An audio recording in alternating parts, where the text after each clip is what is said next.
is a Bramble Jam podcast.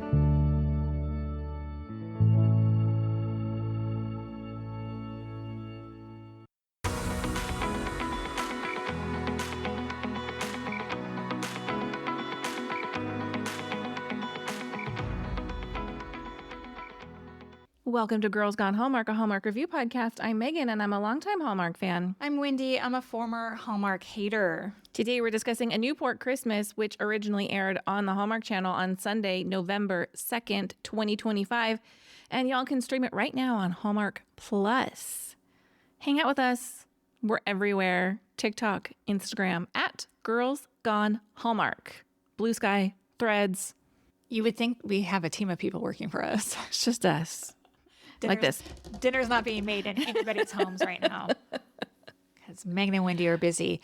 Hey, we have a Facebook group if you'd like to join over there. If you're on Facebook still, we are Girls Gone Hallmark in Facebook groups. I also want to put a plug in for our website because our website is pretty amazing. I love our website. It's girlsgonehallmark.com. We got big plans over there. Some stuff's going to be dropping later this week that we think you guys are going to be excited about. Yeah. Let's kick this episode off with a synopsis of A Newport Christmas. When a spirited 1905 Newport socialite wishes for a different life, a passing comet whisks her straight into 2025 and right into the path of a charming sailor and historian. As the two fall in love across time, Ella must choose between the future she's come to adore and the past that depends on her return. Dustin Reichert directed A Newport Christmas. This is the first of two movies he directed this holiday season. With 29 directorial credits, Dustin's resume reads like a Girls Gone Hallmark favorites list, including The Christmas Quest, The Finish Line, A Merry Scottish Christmas, and so many more. The screenplay was written by Joelle Botkin, marking her 31st writing credit. She also has another film debuting this holiday season. Botkin's previous Hallmark projects include Savoring Paris, Branching Out, and Never Been Christ. Gina Claire Mason stars as Ella. This is Gina Claire's fifth acting credit. Really? Really? And she has previously starred in A Carol for Two, A Heidelberg Holiday, and A Holiday Spectacular. Gina Claire starred as Glinda in Wicked in a multi-year run on Broadway. Wes Brown stars as Nick, fresh off his return as Jared in Haul Out the Halloween. This marks his 56th acting credit. Fun fact, Wes's Love on the Danube episode is our most downloaded podcast this year. Outside of The Way Home. Outside of The Way Home is movies. Movie. Tala Robinson plays Christine. Tala has just two other acting credits, which include the series Power Book 2 Ghost and an episode of The Equalizer. Evan Alexander Smith plays Francis. Evan Alexander is another Hallmark newbie. This project marks his third acting credit. David O'Donnell plays Adam/Rex. David has previously appeared on Hallmark in A Cozy Christmas Inn from 2022. Also, the cult classic, Christmas Under Wraps, for which A Cozy Christmas Inn is a sort of sequel. Oh, really? Christmas Under Wraps, Candace Cameron Bure. Oh, that's right. I remember Stephanie Tanner. That's not her name. What is her name? Her name is Jodie Sweetin. Yes. She was in the sort of sequel. Correct. Got it. Regina Schneider plays Sadie. Regina has 29 acting credits and appeared in Mystic Christmas from 2023. Other work includes FBI Most Wanted. That is a show I've been wanting to watch, which is weird, right? Is that a scripted show? Yeah. Oh. On network TV. Mm-hmm. She was also in The Blacklist. Paige Ann Cummings plays Ada. Paige's resume is stacked with short films, and this is her first time on Hallmark. Joseph Delger plays Albert with 13 acting credits. Joseph has been seen on The Blacklist, The Good Cop, and Gotham. This is his first appearance on Hallmark. Friend of the show, Keith Nielsen, was the costume designer on A Newport Christmas, where he told us months ago that we weren't ready for the looks in this movie. Let's take a quick break, and we'll come right back with our first impressions.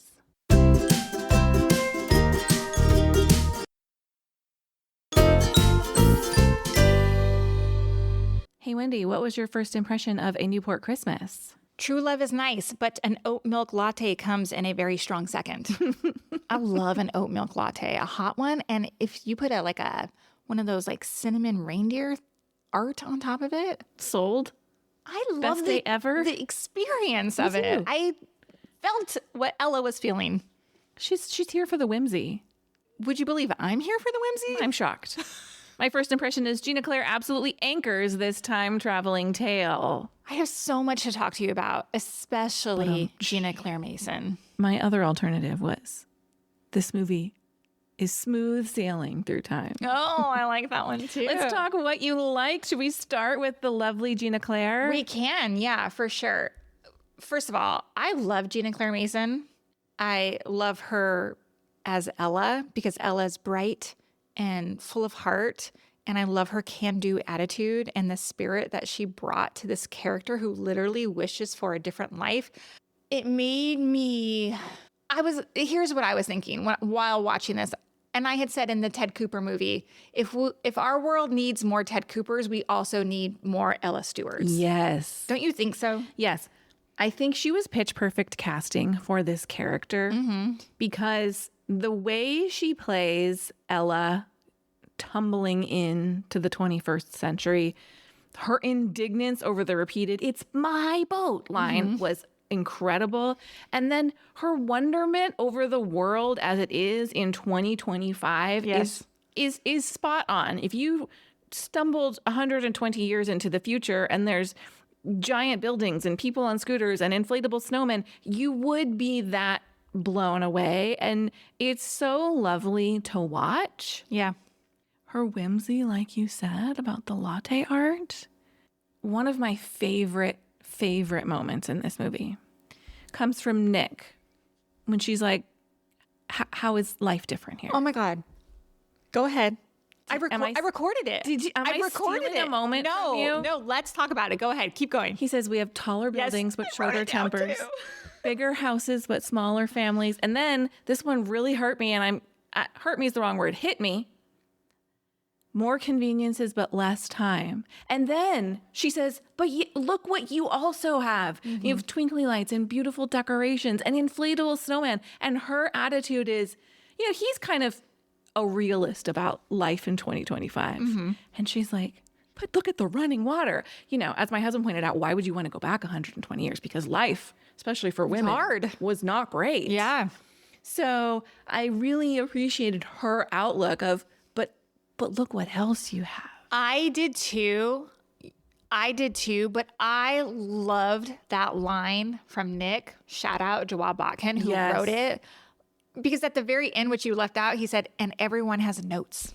And everyone has notes. Everybody has an opinion on things. And I just was like, if I had to summarize 2025, like that to me was perfection.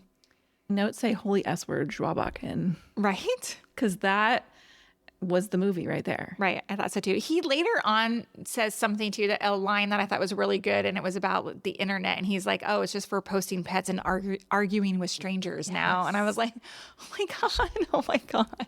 Nailed it. He's not wrong. Nailed it. Yeah. More about Ginna Claire. I had read somewhere prior to watching this movie, because I didn't watch it the night that it came out. I watched it a few days later. But somebody had said that her diction was impeccable. And so going into it, I was like, oh, that's interesting to note just to keep in my head. And as I'm watching it, I would agree. She delivers her lines like so crisply. Yes. It's that Broadway theater training. It is. But I had also read on Reddit, because talk about arguing with strangers. There was so much negative commentary that she was too over the top. Like she was too Broadway. She needed to bring it down. I loved it. Me too. I loved her portrayal of Ella and how she spoke. To me, as someone who has seen Wicked, I don't think I've seen Ginna Claire on Broadway, but I thought the way she played this character was very close to Glinda in terms of the way she spoke. Yes. Yeah. I knew that there were going to be those reactions that this was too over the top. And I think that her behavior was spot on. I think so too. I have a lot of little likes, but one more big like that I like is they landed the plane for me. The conclusion of the story made sense to you? Yes. Yeah. Now, time travel always makes my brain hurt a little bit, but I thought they set it up perfectly. They dropped clues along the way with Nick saying he had never really felt at home anywhere else. We set this situation up with Rex. Is it perhaps a little bit too easy? Maybe. But I just thought this makes sense to me.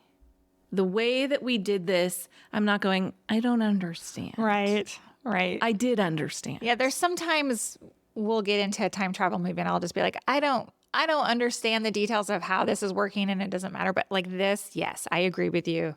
It made sense. The letters that got Nick and Rex into the right places at the right times, very Back to the Future. I really enjoyed that piece of the time travel. Yeah. Have you been to Newport, Rhode Island? I feel like you have been. No. This was shot in Newport, right?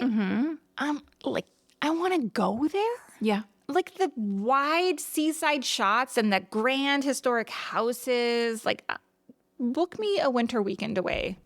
You probably don't want to go in the winter, but yes. But they looked like they were having a good time in the winter. I know it was like earlier this year. Yeah, maybe. I know it'd be cold, but still. Yeah. There was one point where Ella and Nick are outside and you can tell like how cold it is. Like her nose is really red. And I was like, oh, poor things. It's probably really cold. Really cold. Really, really cold. Did you love the supporting cast? I did love the supporting cast. Christine and Francis. Christine especially, I really liked. It just worked. It just worked. I liked their little romance too. I even liked our supporting cast in the past. Her, I don't know what her name is, her lady's maid. Her handler. Yes. She is Sadie. I really liked Sadie. I actually liked Albert, her father. I thought he played that role perfectly. But the scene when she arrives in the past and she and Sadie run into each other's arms, I loved it so much. Yeah. There's a lot of humor in this script. When she says, look at me in my pants, drinking the milk of a note from a paper cup. Look at me in my pants. Look at me in my pants. I loved it. It's in my Did You See That? Because there was so much there. Yes. I loved it. And she says to Nick, did you know your box talks? I loved all that. I loved all that. Yes, because imagine like somebody from 100 years ago seeing what we have today. It would be mind-blowing. Yes. Your talking box. Yeah. I really love the Nordstrom Rack callback. Me too. Now, you know how we were recently talking about USAA? Yes. Okay. I don't think Nordstrom Rack was a sponsor here, but this is how you would do it. Literally, my notes say, and on the back of our product placement talk, this was well done. Yeah, I don't know if it's product placement or not. I don't either. But if it is, that's how you do it. Exactly. Where it becomes part of the organic narrative, not, hey, I'm a representative from USAA. Let's talk about your insurance needs. And it's done well. It's relatable. It's something that you and I would say to each other. Yes. Yes. It's from Nordstrom Rack. Like, It was on sale and it has pockets. It's that sort of thing that you would blurt out. Right. I do wonder how costume designer Keith Nielsen felt about her showing up at this beautiful ball ground and her being like, it's Nordstrom Rack. And he's like, I custom made that. Yeah, that's a good question. That is a good question. Let's text him and find out. Yeah, right. What did you think about the chemistry between Ginna and Wes as Nick and Ella? I was buying what they were selling. Me too. And this is the problem of not watching the movie in real time and then seeing like opinions about it. You start to question your thoughts? I start to question it, but I did think they were very warm together. It was not fiery, but that is okay as well. It was still deeply believable to me. When she says to him, there were two scenes in particular. When she says to him, I talked about it earlier, when they're outside and it's cold and they have their big kiss and he's pressing her to go home, to leave. And she is questioning him about like, you haven't found a home or whatever. And she says it to him, don't you have feelings for me? I was like, oh, so good. Yeah. So good. And then they have this big kiss. And I thought the kiss was fiery. Yeah, he grabs her. I like that. Like, it's unexpected. So my husband was watching. He was like, oh, that's not going to get a good rating on the smoochometer. And I was like, excuse me. So for him, I was like, you're not seeing this as a girl. Because for me, like, I'm not looking at the mechanics of the kiss. I'm looking at like the way he like grabs her, and later on he does like a forehead kiss, which is the man must be on book talk. But I thought they were great. He's more looking at like the lip action. I'm like, that's not what we're going for here. He wants to see like the Love Island go in with the tongues hanging out before they even like touch. Gross. Can you imagine if we got that on Hallmark? My stomach just turned. Any other likes? Yeah, just a couple more. I thought the finale part of it, the scenes leading up to Ella's departure, the tension was really building here. It was like neither of them wanted to go, right? Like he doesn't want her to leave. She doesn't want to leave. They have that slow dance at the ball. Like he's watching her sail away. Like, and like the music swelled. It was really good. I thought it was super cinematic, and we don't always get that with Hallmark. This one worked for me. I really liked some of the like nuanced messages throughout the movie about being true to yourself and taking the days as they come and help others without expecting anything in return. Like I loved all that. The final thing I really liked were not just because Keith is a friend of the show, but I really did love the costuming. I thought Ella's style, she arrives and she's like 1905, right? But it really evolves in this very short time into this like modern woman, but she's still very much Ella. And I don't know if you noticed it, but she had two cute little handbags. The house one? The house one, which I messaged Keith. He said it's a Kate Spade bag. Cute. So cute. And then she had like a Nutcracker one. Oh, I didn't see the Nutcracker. It was like I a loved the house crossbody. It looked like a little Nutcracker. It may not have been, but it was like a person. Yes. I think it was a Nutcracker. It was purple. It was so cute. There was a red coat that had sparkly buttons that I really loved. There were a lot the of costuming was really well done. a lot of gowns. I was like, at the end, at the party stuff, like there's a lot of people you have to dress wearing these gowns. I just thought it was all great. Great. I liked it all too. Let's talk wishes. I really only have one. I got two. Okay. I have a feeling ours might be the same. Look, in a movie, you speak of production value. The movie, almost from top to bottom, was really beautiful. But I was put off by the boating/water dock scene moments. The green screen stuff. It was rough. It was and they really spend rough. so much time. I can understand the boating, but I kind of was like, could we not have made the dock scenes a little? There was no way to shoot the dock? Yeah, I don't understand. I don't understand. I was like, maybe it was too dark and you couldn't see anything. Maybe. I don't know. Look, the boating I get, like that's hard. You're not going to send them out in this tiny sailboat. And sure, I can kind of understand that. I was picturing like off camera, like someone like being in charge of like rocking the boat. But yes, the green screen moments were rough for me. Terrible. And it was at the beginning. So I was like, oh no. Yeah, it sets a tone. Yeah. That they recover from. 100%. But I agree. I agree with you about no special effects. The other thing I didn't love was I thought the wig that they used on Ginna Claire Mason was a little distracting at sometimes. When her hair was down and there were like back shots, it just really looked like bad blonde wig. That's all though. It doesn't ruin the movie for me by any means. Well, let's talk. Did you see that? I have a few. We've talked about several of mine. Can we talk about her exit from the ball?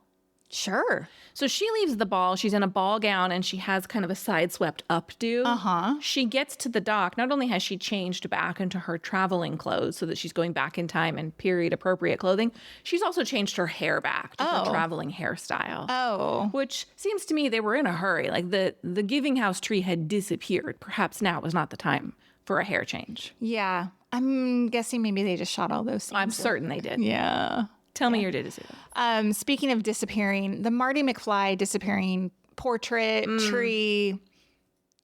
I mean, it's very much Back to the Future. Sure. It makes me laugh. I wonder if time travel movies prior to Back to the Future used that. Yeah. Well, what did the people at the ball think when that tree just disappeared? I had the same question. I'm like, only the 5 of you see this tree just poof. Because it seems like there would be a larger reaction. For sure. For sure, for sure. They used that Dean Martin song. It's a Christmas song. It's beginning to look a lot like Christmas. They used the actual Dean Martin version in the movie. Impressive. I just thought, I was like, ooh, that put me in the Christmas spirit like immediately. That is my husband's all-time favorite Christmas song. The Dean Martin version? Yeah. Yeah, I thought it was so good. It was so, so good. A couple other things.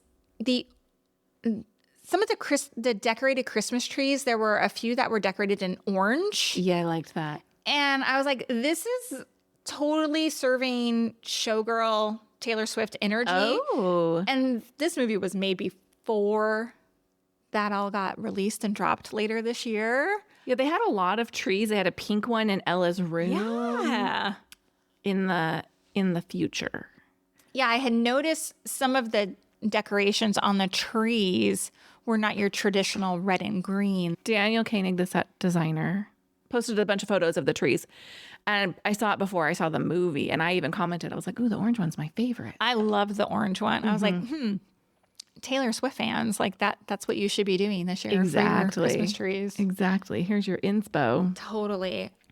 Two more things. Nick says Jesus when they were getting ready to go on the computer and he was telling her about the mouse and she reacts to the thought of the mouse and she gets scared and he goes, Jesus. Oh. And I was like, oh, that's interesting. I thought that reaction was so good. Yeah, me too. Believable. Mm-hmm. I almost wondered if they told her to do that and didn't tell him she was going to do that. So his reaction to her was genuine. Oh, maybe. Because it was so good. Yeah, that's Or they're just great actors. Or that. The final thing, Ella's 1905 mansion is a museum now, right? I couldn't help but notice the travertine floors. And so I had to investigate. Mansions in 1905 would not have had travertine floors.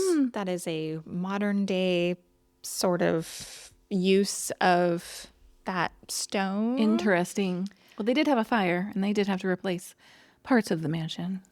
Okay, fine. But mansions in 1905 would have had marble or parquet wood floors.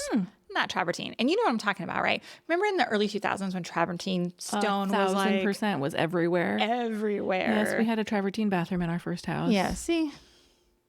Anyway, so wherever they shot this, I don't know where they... I think it might have... interiors were. I think it might have been built in the 2000s. All right. What did you rate A Newport Christmas? I gave it... I had to knock it down because of that green screen. I gave it 4.5 stars. I gave it 4.5 stars for exactly the same reason. Nice. Thank you for listening to this episode of Girls Gone Hallmark, a Bramble Jam podcast. We will be back next time with more Hallmark reviews. We'll see you next time. Goodbye. Bye.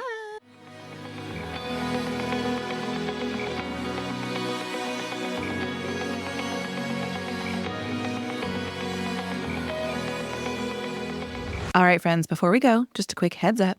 You're about to hear some ads. These little gems help us keep the show running and the Hallmark love flowing. So do with that info what you will. Grab a snack, hit the skip button, or maybe, just maybe, listen in and discover your new favorite product. Bye.